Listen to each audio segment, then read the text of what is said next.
Weather. Bad weather. Tornadoes, to be exact. Twister follows a day in the lives of scientists who chase tornadoes in order to study them. The $70 million movie with the latest in special effects is a thrilling ride. It opened this past weekend and grossed more than $41 million U.S., making it the top box office hit. Let's take a look at a clip.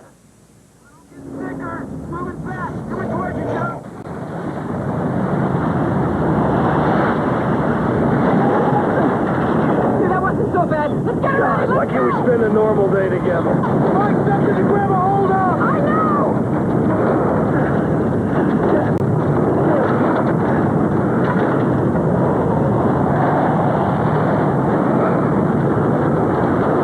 What are you doing? What are you doing? I want to see it! The very best that Hollywood can create. But the storm chasers of the film have real-life counterparts. We have two of them with us tonight. We welcome Ed and Jerrine Verkaik of Elmwood, Ontario, a husband and wife team who chase all kinds of weather, including tornadoes. Welcome. Hello. You've both seen Twister as real-life storm chasers. Jerrine, what was your take on this Hollywood version of events? Oh, well, it was a nice sit on the edge of your seat style of movie, but it had absolutely no relationship to reality. None. Very little, at least. Certainly not to the life of a storm chaser, or any storm chaser I've ever met. What did they get wrong, Mr. Verkaik? Just about everything, really. But, you know, as a thrill goes, you can feel the emotion, the content that sustains some of the things that we do. But you sense that all the science is wrong. I mean, the focus is entirely on relationships that are unreal, tornadoes that look supernaturally solid and vivid and very predictable, you know, in their position. And the skies in the background just don't bear any resemblance to what we see when we're out chasing. But it's interesting that they get some of the thrill of it right from what you're saying. Does their experience in terms of the thrill of the chase mirror some of what you feel when you're out there chasing the storm? Yes, because, and I think I would deduce that from the fact that I sat and smiled most of the way through the movie.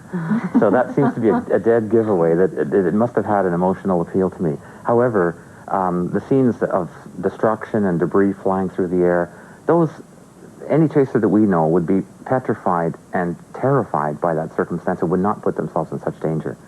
That brings up one of the concerns that have arisen as a result of this movie. Are legitimate real-life storm chasers concerned now at the parade of yahoos that are likely to come out on your tail following the storms as well? People taking really, truly nutty risks out there. Well, we already had a problem with that. It's been growing over the past few years.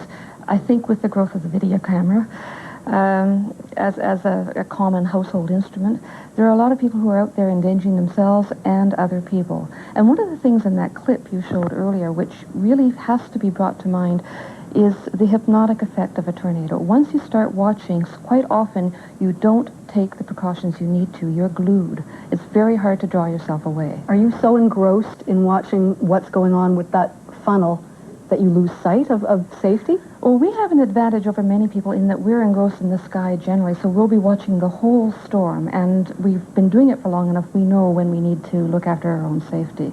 However, many of these yahoos, as many people call them, many chasers call them, don't have the background to allow them to take the right measures. And I would add that if that funnel were as close as it is in the movie, we'd be engrossed there, right? We'd be planning to save our hides. We wouldn't be planning. We'd be gone. Yeah, I've read that real-life people would not have survived the first 15 minutes of that movie, right? That's for sure. Well, the tornadoes in Twister are the work of special effects magicians with the very latest in computer technology. The reality of tornadoes for most people involves a more common piece of equipment, the home video camera. Here's a look at real tornadoes through the eyes of people who've had the presence of mind to record them.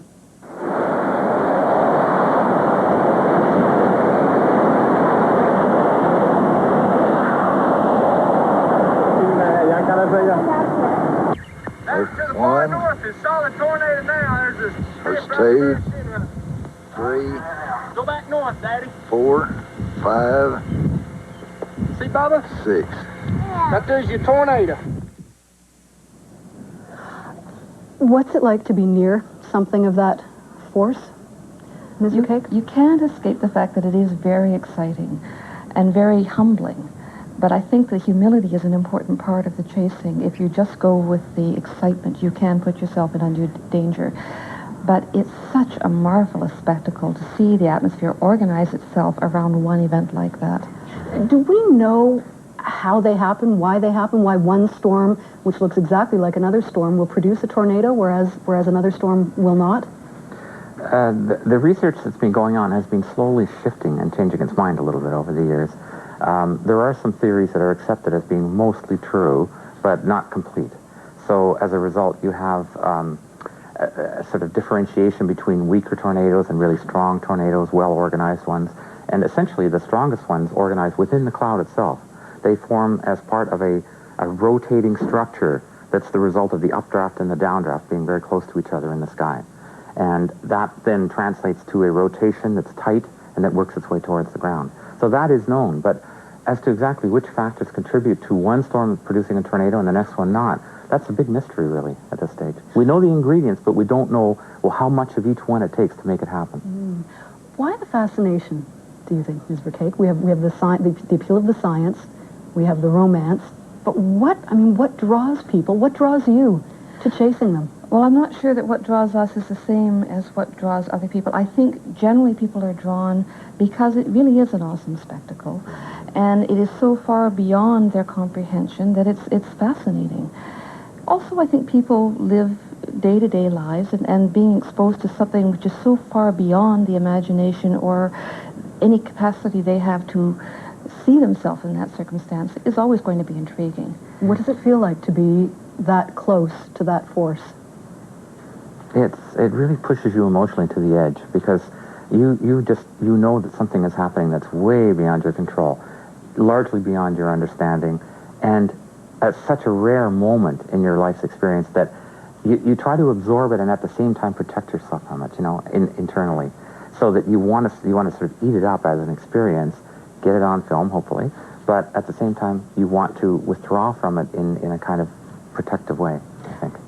People have said of Twister that in typical Hollywood fashion, it presents a tornado as sort of a giant amusement park roller coaster without really very true consequences in terms of the swath of destruction it can cause. You've seen some of the damage these things can leave in their wake. What have you seen? How bad can it get? Well, it can get very bad. In the film, they went through from the lowest grade tornadoes through to the highest, an F5.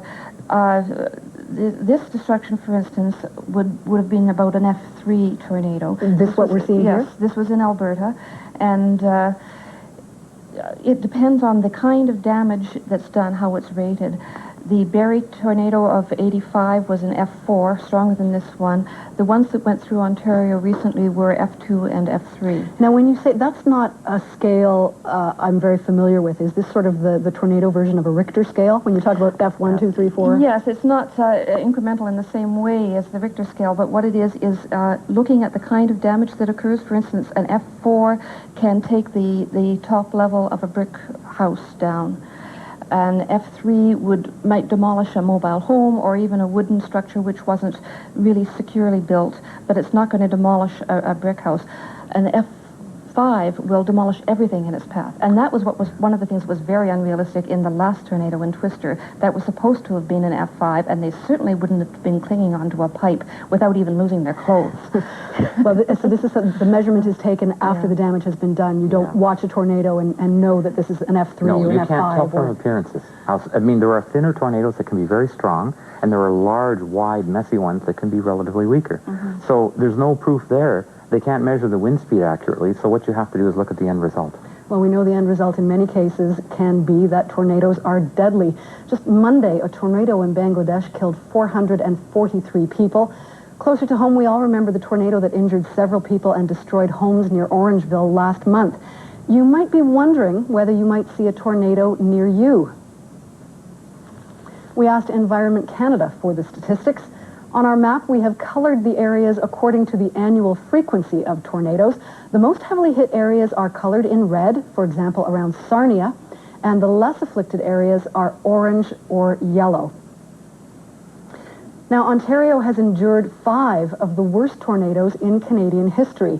Windsor had 2 in 1946 and 1974, Lancaster in 1888, Barrie, of course, in 1985, and Sudbury in 1970. When you look at this map, I mean, what does that tell you? Why are tornadoes happening along that path? Is this about geography? Is it about something else? The first thing you notice is the position of the lakes in relationship to your colors there. There's an effect of the lakes on the atmosphere which dampens the likelihood of tornadoes, and most of the tornadoes happen at sufficient distance from the lakes to have avoided that effect. Mm-hmm. What's interesting, when you look at the, sort of like a tongue of color that comes up out of the United States there, Yes. and we're really looking at the northeast end of the American Tornado Alley, a huge swath which gets many more tornadoes than we do in southern Ontario. And that very northeast end just squeaks through between Lake Huron and Lake Erie, allowing some of the stronger thunderstorms to make it through that axis, whereas storms passing over top of Lake Erie and over top of Huron, generally speaking, weaken, and therefore the frequency is lower. And that's caused a kind of a mini Ontario tornado alley to exist. And they're beginning to think that maybe they should extend that area a little farther northeast and include the Shelburne-Barrie region as part of that. Based on what we've seen in the last That's right. few years. So have we learned to predict where tornadoes are likely to occur? Is the science that advanced? If we can look at a tornado alley and say, right, these are the conditions that are just right? Well, yes. I mean, it's a statistical thing. You can say you're likely to get one every so many 5 or 10 years, etc. But on the other hand, once you have a weather system coming into the region that has the right ingredients, there's still no way of absolutely knowing what each thunderstorm is going to do within that system. Ms. Verkaik, is there a way to predict at all with any degree? The best thing to do is to be alert when any thunderstorm system comes in at the right time of year, because tornadoes happen on a very local scale, and they will not know for sure where it's going to hit until they have either radar echoes or visual reports as to funnel development along the route. So you just have to be very aware of severe weather as it approaches and watch the sky. Learn to know what to look for. Now, what are you looking for here when we look at this picture? What does the sky tell you? Well, this is a very nasty storm. This one is in Oklahoma. Yes. This is a good example of a more common version of severe weather, which is very strong winds that people mistakenly associate with tornadic experience, and yet it's not. It's just that very strong winds can blow out of these thunderstorms straight along the ground, flattening everything in their way. And they're frequently preceded by a low, ragged band of dark cloud that comes racing towards you. And that's a common misconception that every strong wind has to be tornadic somehow. We have a collection of photos the two of you have taken. Why don't you walk us through these and explain what it is we're seeing? What is this? Well, this is a photograph that was taken in Texas of a tornado of moderate force, F2 on the scale. Beautiful sculpted tornado. One of the interesting things you'll find in tornadoes which happen in drier climates is that you don't always see the funnel all the way to the ground. And this was true in the April 20th outbreak in the northern storm as well. This is the same tornado later.